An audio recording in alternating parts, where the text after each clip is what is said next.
पूरा देश इस वक्त एक सुर में कह रहा है बस एक जीत और। टीम इंडिया वर्ल्ड कप टी20 के खिताब से महज एक कदम दूर है। 8 मार्च को सूर्या एंड कंपनी का सामना फाइनल में न्यूजीलैंड से होगा। ये महामुकाबला अहमदाबाद के नरेंद्र मोदी स्टेडियम में खेला जाएगा। कल मुंबई के वानखेड़े स्टेडियम में रोमांचक सेमीफाइनल में भारत ने इंग्लैंड से 7 रन से लगान वसूला और टीम इंडिया की इस जीत का जश्न पूरे देश में मनाया जा रहा है। फैंस का जोश देखते ही बन रहा है। इधर टीम इंडिया का कारवां मुंबई से अहमदाबाद का रुख कर रहा है, वहीं फैंस का विजय उत्सव पर जोर पकड़ रहा है। उम्मीद यही है कि 8 मार्च को टीम इंडिया में फाइनल में इतिहास रचकर फैंस को झूमने का एक और मौका देने वाली है। तो देखिए किस तरह से वर्ल्ड कप फाइनल में भारत के पहुंचने की पूरी तैयारी। इंडिया मांगे एक जीत और कल के मैच के बाद ये और ज्यादा पुख्ता हो गया है कि बस अब इंडिया एक कदम दूरी पर है और फाइनल में न्यूजीलैंड से टक्कर है। तो मुंबई के बाद अब रुख अहमदाबाद का है और वानखेड़े स्टेडियम में कल जो मैच हुआ उसने पूरा गेम बदल के रख दिया है और अब अगला मुकाबला जो है वो अहमदाबाद में होने वाला है, नरेंद्र मोदी स्टेडियम में।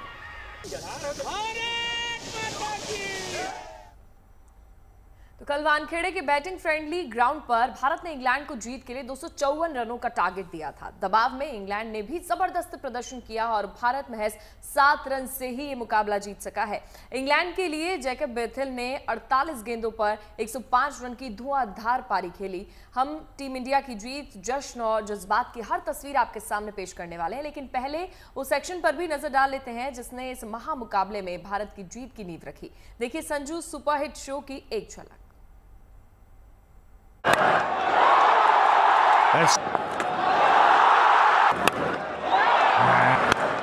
That's huge. Slow ball.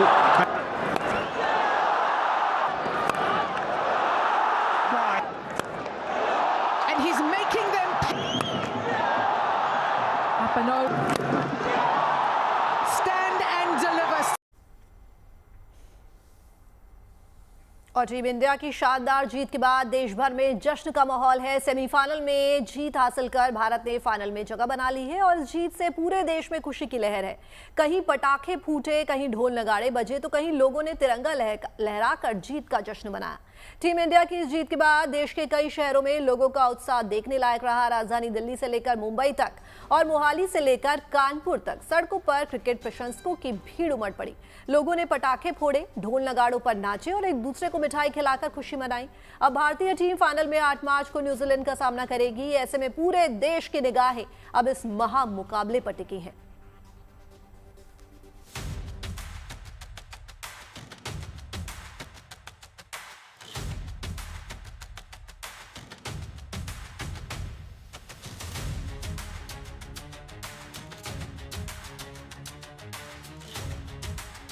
साल 2007 में धोनी की कप्तानी में सिकंदर बने। 2024 में रोहित की कप्तानी में बाजीगर बने। अब 2026 में सूर्या की कप्तानी में भारतीय टीम इतिहास रचने को तैयार है।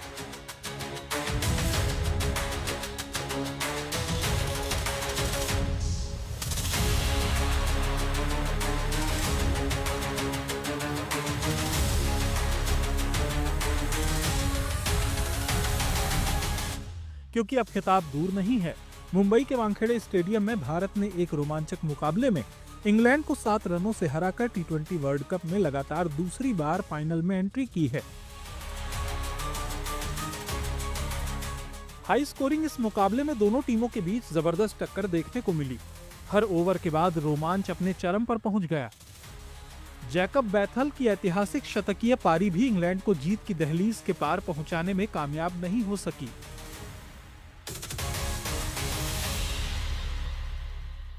टॉस हारकर पहले बल्लेबाजी करने उतरी टीम इंडिया ने 20 ओवरों में 7 विकेट पर 253 रनों का विशाल स्कोर बनाया। सेमीफाइनल में भी भारतीय बल्लेबाजी को संजू सैमसन ने फ्रंट से लीड किया, जिन्होंने महज 42 गेंदों में 8 चौके और 7 छक्कों की मदद से 87 रनों की ताबड़तोड़ पारी खेली। वहीं शिवम दुबे ने 25 गेंदों में 1 चौके और 4 छक्कों की मदद से 43 रन, तो हार्दिक पांड्या ने 12 गेंदों में 3 चौके और 2 छक्कों की मदद से 27 रनों की पारी खेली। इंग्लैंड ने इस बड़े लक्ष्य का पीछा किया और मैच को एक तरफा नहीं होने दिया, लेकिन आखिरकार सांस रोक देने वाले मुकाबले में भारत ने इंग्लैंड को हराकर फाइनल का टिकट हासिल कर लिया।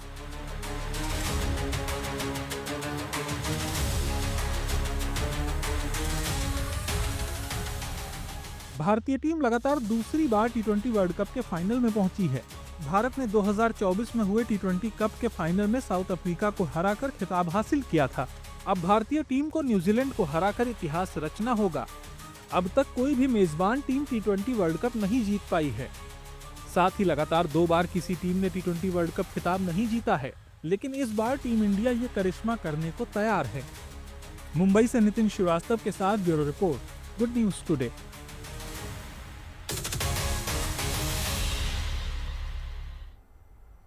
तो इंग्लैंड के खिलाफ सेमीफाइनल में मिली जीत महज जीत नहीं है, एक ऐसी रिकॉर्ड तोड़ महाजीत है जिसने वर्ल्ड टी20 के इतिहास में कामयाबी का नया अध्याय जोड़ दिया है।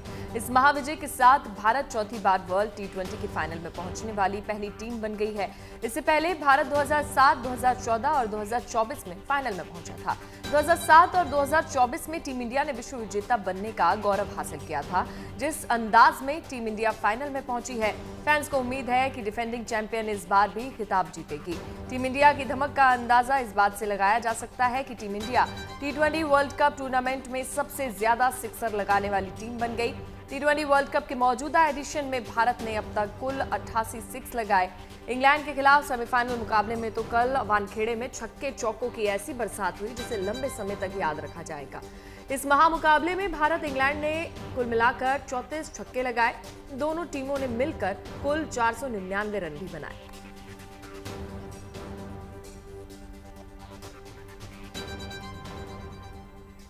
तो हरभजन सिंह ने भी टीम इंडिया की तारीफ की। भज्जी ने बुमराह और हार्दिक के अनुभव को भी अहम बताया। साथ ही उन्होंने आगे भी ऐसा ही क्रिकेट खेलने की सलाह दी। इंडिया जबरदस्त क्रिकेट खेली है। वानखेड़े में बहुत मैच क्लोज आ गया था। 250 रन बनाने के बाद भी ऐसा लग रहा था कि मैच फंसा हुआ है। लेकिन जिस तरीके से बुमराह ने और हार्दिक पांड्या ने गेंदबाजी करी, बहुत मैच्योरिटी दिखाई, वहाँ जो उनमें काबिलियत है वो दिखाई और टीम को थ्रू कराया फाइनल के लिए। एक हिट का डिफरेंस रह गया था और ऑब्वियसली इनक्रेडिबल। जिस तरीके से अब तक जिस ब्रांड की क्रिकेट खेली है वही खेलनी है। फाइनल का प्रेशर नहीं लेना है। Just go out there and play the best cricket we have seen you guys play and I am sure you guys will make India proud. देखिए, टी20 वर्ल्ड कप के सेमीफाइनल में टीम इंडिया की धमाकेदार जीत के बाद देश जश्न मना रहा है। देर रात स्टेडियम से लेकर सड़क तक हर जगह लोगों ने अपने अपने तरीके से खुशी का इजहार किया। हर जगह पटाखे, ढोल नगाड़े और भारत माता के जयकारे सुनाई पड़े।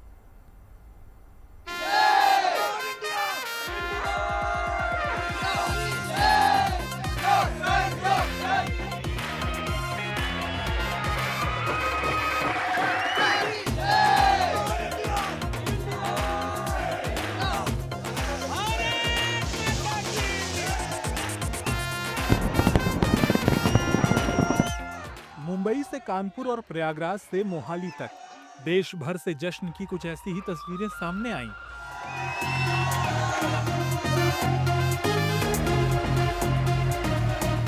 इंग्लैंड के खिलाफ ये जीत वाकई बड़ी थी। ऐसे में क्रिकेट फैंस भी इसका जश्न रात भर मनाते रहे। कहीं पटाखे फोड़े गए तो कहीं लोग डांस पर थिरकते नजर आए। इसके साथ ही तिरंगों के साथ भी लोग सड़कों पर उतर आए। जीतेंगे कि नहीं, I think Dubey killed it, Samsung killed it. बहुत अच्छा था मैच। वो जब एक विकेट गया, एंड में जो विकेट गया, वो क्या कैच था एक हैंड से, that was a turning point. उसके बाद ये सबके जान में जाना है कि ओके इंडिया कैन विन। तब तक it was very close. It was a fabulous match that we got to see today. Our batsman performed extremely well और मुझे जो लग रहा था कि चेज उतनी ग्रेट नहीं हो पाएगी, but those guys really gave us a tough fight. Second last over तक लग रहा था गेम कहीं भी जा सकता है and they put up a very tough fight and winning the match just by 7 runs after scoring 253 was it was a nail biting finish. ये जीत भारत को फाइनल में पहुंचा गई। ऐसे में प्रयागराज में लोगों ने कुछ ऐसे जीत की खुशी मनाई, खूब डांस किया।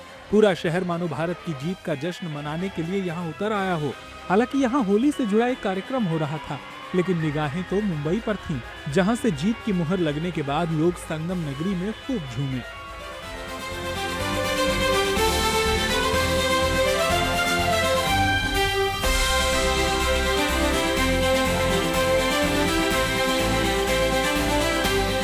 इधर कानपुर में भी लोगों ने जीत की खुशी मनाई और जमकर पटाखे फोड़े। आज का मैच बहुत शानदार था, पूरी टीम ने अच्छा प्रदर्शन किया, सारे खिलाड़ियों ने अच्छा खेला। हम लोग बहुत खुश हैं कि आज इंडिया जीत गया और फाइनल। इस बीच अयोध्या में भी संतों ने मिठाई बांटकर जश्न मनाया। यहाँ लोगों को लड्डू बांटे गए। अयोध्या के इस लता चौक पर जो प्रसिद्ध अयोध्या का चौक है, इस जगह पर आज हम लोग भारत के जीत पर यह जश्न मनाए हैं और यह मिठाई बांटकर भगवान हनुमान जी का जो प्रसाद होता है, जो उनका मुख्य भोग है लड्डू, वह लड्डू बांटकर आज हम लोगों ने अपना खुशी जाहिर किया है। और वहीं मोहाली और नागपुर से भी ऐसी ही तस्वीरें सामने आईं। लोगों ने खूब डांस किया, बड़ों के साथ बच्चे भी सड़कों पर नजर आए। जाहिर है क्रिकेट में मिली जीत के बाद जश्न में हर कोई शरीक हुआ, क्या आम, क्या खास और क्या साधु संत। मुंबई से नितिन श्रीवास्तव, नागपुर से योगेश पांडे, अयोध्या से मयंक शुक्ला और कानपुर से रंजय सिंह के साथ bureau report, good news today.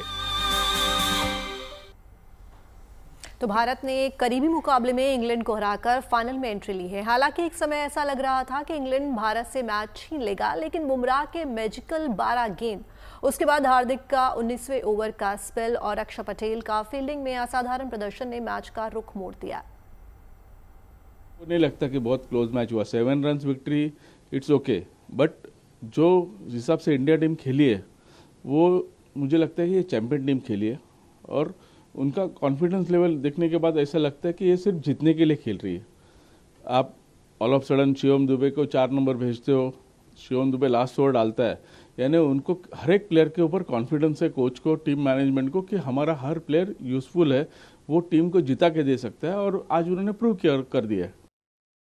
तो मुंबई में जीत के बाद अब भारतीय टीम का अगला मिशन फाइनल है, जो कि अहमदाबाद में होगा और ऐसे में फैंस को उम्मीद है कि वहां भी सूर्या की सेना जरूर बाजी मारेगी। ये मैच 8 मार्च को न्यूजीलैंड के खिलाफ नरेंद्र मोदी स्टेडियम में होगा।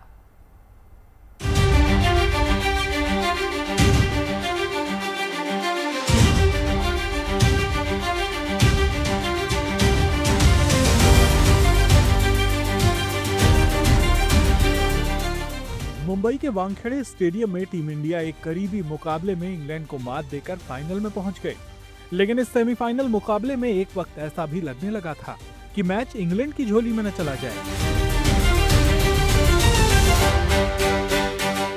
लेकिन ऐसी नाजुक घड़ी में बुमराह भारत के लिए गेम चेंजर साबित हुए।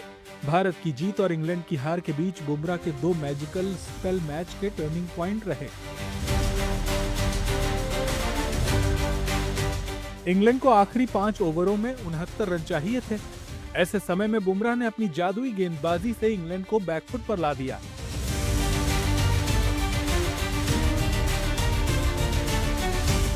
सोलहवें ओवर में बुमराह ने केवल 8 रन दिए और दबाव बनाया।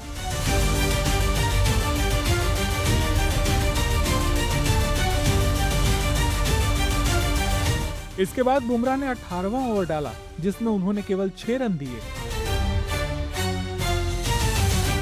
बुमराह की सटीक यॉर्कर और धीमी गेंदों ने इंग्लैंड के पावर हिटर्स को पूरी तरह खामोश कर दिया।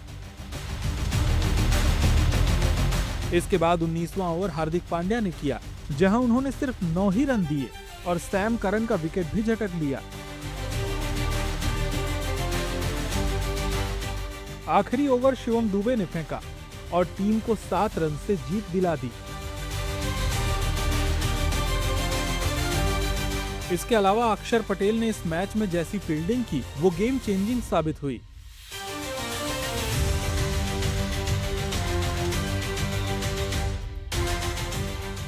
अक्षर ने इंग्लैंड के कप्तान हैरी ब्रूक का कैच पीछे दौड़ते हुए हवा में लपका। इसके बाद अक्षर ने विल जैक्स को पवेलियन लौटाने में भी अहम भूमिका निभाई, जो क्रीज पर पूरी तरह सेट हो चुके थे। Bureau report, good news today. शुरुआत एक और गुड न्यूज के साथ करेंगे, क्योंकि उत्तराखंड में 4 धाम यात्रा की तैयारी शुरू हो गई है। इस पावन यात्रा पर जाने वाले श्रद्धालुओं के लिए एक अच्छी खबर है। आज से 4 धाम यात्रा के लिए रजिस्ट्रेशन प्रक्रिया शुरू हो गई है। दरअसल हिमालय की गोद में स्थित पवित्र 4 धाम यमुनोत्री धाम, गंगोत्री धाम, केदारनाथ और बद्रीनाथ धाम के दर्शन के लिए हर साल देश विदेश से बड़ी संख्या में श्रद्धालु पहुंचते हैं। पिछले साल 2025 में करीब 56 लाख श्रद्धालुओं ने 4 धाम यात्रा में हिस्सा लेकर रिकॉर्ड बनाया था। वहीं इस साल भी बड़ी संख्या में भक्तों के पहुंचने की उम्मीद जताई जा रही है। इस साल चारधाम यात्रा की शुरुआत 19 अप्रैल को अक्षय तृतीया के दिन से होने जा रही है। लिहाजा सरकार और प्रशासन की ओर से यात्रा को सुरक्षित और सुगम बनाने के लिए व्यापक तैयारियां की जा रही हैं ताकि श्रद्धालु बिना किसी परेशानी के इस पवित्र यात्रा का लाभ उठा सके। क्या है इस साल की यात्रा के लिए इंतजाम और कब किस धाम के कपाट खुलेंगे, देखिए रिपोर्ट।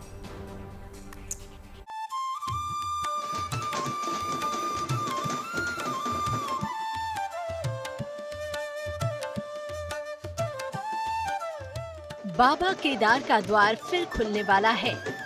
बद्री विशाल के दर्शनों का इंतजार खत्म होने वाला है। मां यमुनोत्री गंगोत्री के धाम जाने वाले भक्त भी अपनी तैयारी शुरू कर सकते हैं। दरअसल आज सुबह 7 बजे से चारधाम यात्रा के लिए रजिस्ट्रेशन शुरू हो गए हैं। उत्तराखंड सरकार ने इसका प्रोसेस शुरू कर दिया है।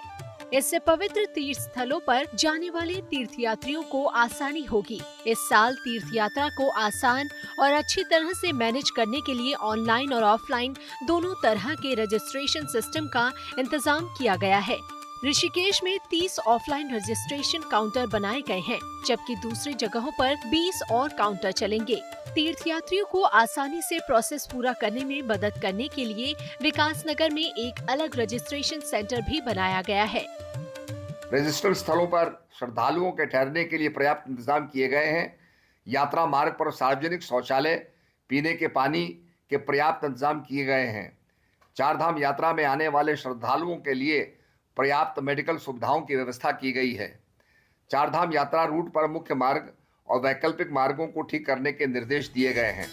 इस यात्रा में बड़ी संख्या में भक्तों के आने की उम्मीद है, इसीलिए बड़े पैमाने पर तैयारियां चल रही है।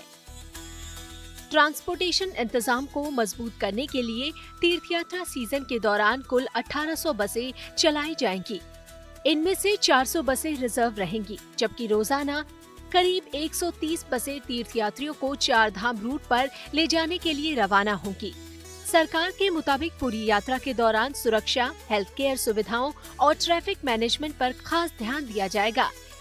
यात्रा पर संचालित होने वाले हर वाहन के ट्रिप कार्ड पर यात्रियों और चालक की जानकारी के साथ साथ टूर ऑपरेटर या वाहन मालिक का नाम, मोबाइल नंबर और लाइसेंस नंबर दर्ज होना अनिवार्य होगा। चारधाम यात्रा में इस बार कुल 1800 बसें संचालित की जाएंगी। चारधाम यात्रा में हर साल रिकॉर्ड संख्या में श्रद्धालु पहुंचते हैं। पिछले साल 2025 में करीब 56 लाख श्रद्धालु दर्शनों के लिए पहुंचे थे। इस साल चारधाम यात्रा की शुरुआत 19 अप्रैल को अक्षय तृतीया के दिन से होने जा रही है। परंपरा के अनुसार इसी दिन यमुनोत्री और गंगोत्री धाम के कपाट श्रद्धालुओं के लिए खोल दिए जाएंगे। वहीं केदारनाथ धाम के कपाट 22 अप्रैल और बद्रीनाथ धाम के कपाट 23 अप्रैल को खोले जाएंगे। चारधाम यात्रा का काफी धार्मिक महत्व है। माना जाता है कि इन चारों धामों की यात्रा करने से व्यक्ति को आध्यात्मिक शांति और मोक्ष की प्राप्ति होती है। अंकित शर्मा के साथ bureau report, good news today. और अब बात सचिन तेंदुलकर के बेटे अर्जुन की, जिनकी शादी का आज और कल रिसेप्शन है। अर्जुन कल अपनी मंगेतर सानिया चंडोक के साथ शादी के बंधन में बंध गए। शादी समारोह में क्रिकेट, बॉलीवुड और बिजनेस जगत की कई जानी मानी हस्तियां शामिल हुई। सभी ने इस नए जोड़े को आशीर्वाद दिया और उनके खुशहाल वैवाहिक जीवन की कामना की। शादी के बाद परिवार की ओर से मेहमानों के लिए खास रिसेप्शन का आयोजन भी किया गया है। आज और कल 2 अलग अलग रिसेप्शन रखे गए हैं, जिसमें कई बड़ी हस्तियों के शामिल होने की उम्मीद है। आज शाम मुंबई में सितारों की महफिल सजने जा रही है। क्रिकेट, बॉलीवुड और बिजनेस जगत की कई बड़ी हस्तियां इस खास मौके पर एक छत के नीचे नजर आएंगी और इस समारोह में कई नामी सितारे पहुंचकर नए जोड़े को आशीर्वाद देंगे और इस खुशी के मौके को और भी खास बनाएंगे।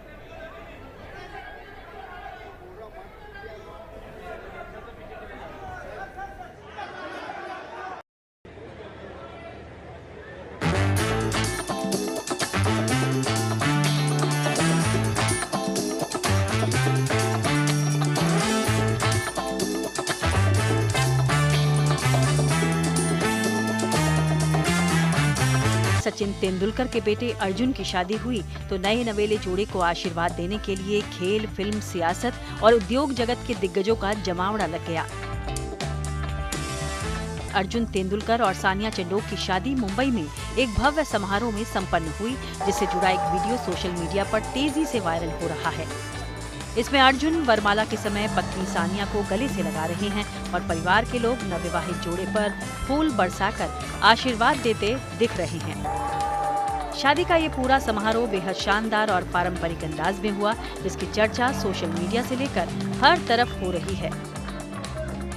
सचिन तेंदुलकर और अंजलि तेंदुलकर के बेटे अर्जुन तेंदुलकर की शादी सेंट रीजिस में हुई है, जहां पर हमने देखा पॉलिटिशियंस, बिजनेसमैन, सेलिब्रिटीज सब लोग यहां पर मौजूद थे। अर्जुन और सानिया की प्रेम कहानी किसी फिल्मी स्टोरी से कम नहीं है। बताया जाता है कि दोनों की मुलाकात एक कॉमन फ्रेंड के जरिए हुई, जिसके बाद दोस्ती धीरे धीरे प्यार में बदली और आज दोनों जीवन साथी बन चुके हैं। अर्जुन की पत्नी सानिया चंडोक बिजनेस फैमिली से आती हैं। मुंबई के मशहूर बिजनेसमैन रवि घई की वो नातिन हैं। रवि घई ग्रेविस ग्रुप के चेयरमैन हैं और भारत की हॉस्पिटैलिटी और फूड इंडस्ट्री में एक जाना पहचाना नाम है। वहीं सानिया चंडोक पेट सैलून मिस्टर पॉज कंपनी की सीईओ हैं। उन्होंने 2022 में इस बिजनेस को शुरू किया। मुंबई में इसके 2 आउटलेट्स हैं और ये पालतू जानवरों के लिए ग्रूमिंग सर्विस देता है। अगर मैं सेलिब्रिटीज़ की बात करूं तो मिस्टर बच्चन से लेके आशा भोसले, सोनू निगम, अंगद बेदी, नेहा दुपिया, ये सब यहाँ पर मौजूद थे। उनके अलावा पॉलिटिशियंस की अगर हम बात करें तो उद्धव ठाकरे की पूरी फैमिली और बाकी बहुत सारे पॉलिटिशियंस यहाँ पर नज़र आए थे। नीता अंबानी और फैमिली भी यहाँ पर नज़र आए थे उनकी ब्लेसिंग्स देने के लिए। शादी के बाद ये जोड़ा मीडिया के सामने भी आया और फिर वहां मौजूद तमाम पत्रकारों ने इस नए नवेले जोड़े को शादी की बधाई दी। इस दौरान अर्जुन ने सुनहरी कढ़ाई वाली गहरे लाल रंग की बंद गला शेरवानी पहनी, जिसे उन्होंने मैचिंग कुर्ते, सफेद ट्राउजर और ब्राउन लोफर्स के साथ पेयर किया। जबकि सानिया चंडोक लाल और पीच शेड की भारी जरी वाली साड़ी में बेहद खूबसूरत नजर आईं। सिलसिला आगे बढ़ा तो मीडिया की गुजारिश पर पूरे परिवार ने एक साथ पोज दिया। सुबह 11 बजे का मुहूर्त था। सुबह 11 बजे यहाँ पर उनकी शादी हुई है और सब इंडस्ट्री के सब लोग यहाँ पर मौजूद थे। ये नई जोड़ी को अपनी शुभकामना देखने और अपने ब्लेसिंग्स देने के लिए यहाँ पर सब मौजूद थे। ये अगेन जैसे मैंने कहा, ये एक बहुत बड़ा दिन है तेंदुलकर फैमिली के लिए और बहुत ही खुशी का दिन है। ऐसे भी कहा जा रहा है तेंदुलकर फैमिली ने 2 रिसेप्शंस रखे हैं और वहाँ पर भी हमें बहुत सारे सेलिब्रिटीज़ नज़र आएंगे और सेलिब्रिटीज़ के साथ साथ बिजनेसमैन और पॉलिटिशियंस भी नज़र आएंगे।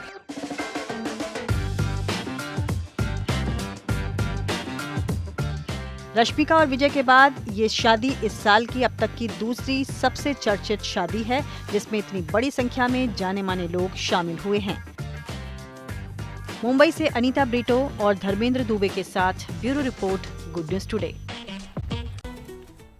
गर्मियों की शुरुआत होते ही गुजरात के जूनागढ़ में जंगली जानवरों के लिए विशेष इंतजाम किए जाने लगे हैं। गिर नेशनल पार्क में वन विभाग की तरफ से बनाए गए तालाबों को भरने का काम शुरू हो गया है। जंगल में कई जगहों पर कृत्रिम तालाब बनाए गए हैं। इन पॉइंट्स को पवन चक्की और टैंकर की मदद से लगातार पानी से भरा जा रहा है। घनी झाड़ियों के नजदीक बनाए हुए पॉइंट से गर्मी की सीजन में ज्यादातर वन्यजीव दोपहर कड़ी धूप के दौरान इन्हीं जगहों के नजदीक बैठे रहते हैं।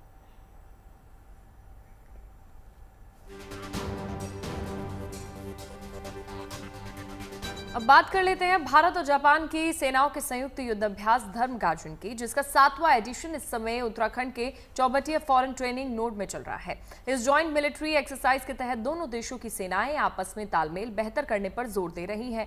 इसके अलावा आतंकवाद विरोधी अभियानों और शारीरिक फिटनेस पर खास ध्यान दिया जा रहा है। 2 हफ्ते तक चलने वाले इस अभ्यास में दोनों सेनाओं को एक दूसरे की काबिलियत परखने का मौका मिल रहा है।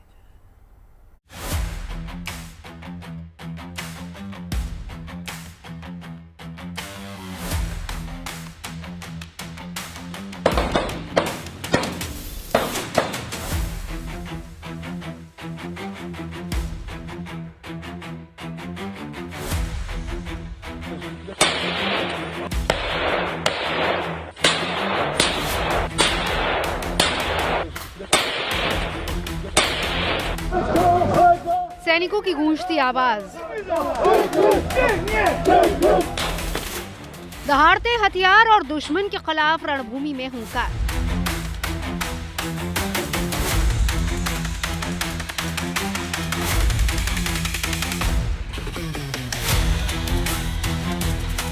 ये सिर्फ चंद तस्वीरें नहीं, बल्कि दुश्मन के लिए संदेश है कि अगर चुनौती दी तो जवाब भी उसी अंदाज में मिलेगा।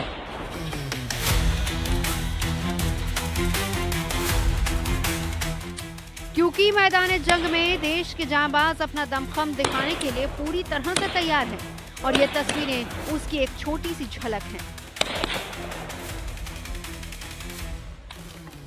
उत्तराखंड के चौबटिया में इन दिनों भारत और जापान की सेनाओं का संयुक्त युद्धाभ्यास धर्म गार्जियन जारी है। भारत और जापान की सेनाएं इस मिलिट्री एक्सरसाइज में अपना दमखम और आपस में तालमेल के गुण सीख रहे हैं। मुश्किल हालात में दुश्मन को कैसे करारा और मुंहतोड़ जवाब दिया जाएगा, उसकी तैयारी हो रही है।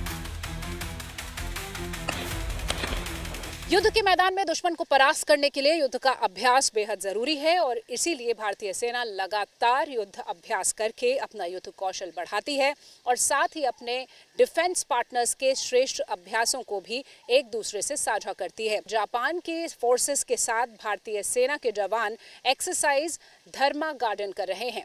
धर्मा गार्डन का ये 7वां संस्करण है जो इस वक्त चल रहा है। मैदान में उतरकर सैनिक युद्ध जैसे हालात में ऑपरेशन को अंजाम देने का अभ्यास कर रहे हैं। कभी जंगल के बीच दुश्मन की तलाश तो कभी दुश्मन के इलाके में आतंकियों के ठिकानों को घेरने की रणनीति।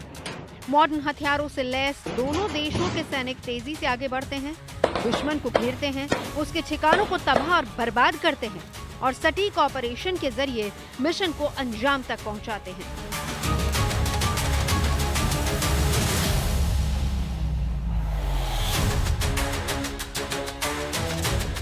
इस अभ्यास में भारत की सेना और जापान की ग्राउंड सेल्फ डिफेंस फोर्स के जवान आतंकवाद विरोधी अभियानों और क्लोज कॉम्बैट की बारीकियों को अच्छे से समझ रहे हैं।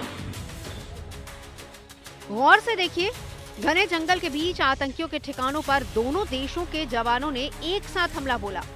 टीम को दुश्मन के ठिकाने की खबर मिली थी, जिसके बाद जवानों की टीम घात लगाकर दुश्मन को ढेर करने पहुंच गई।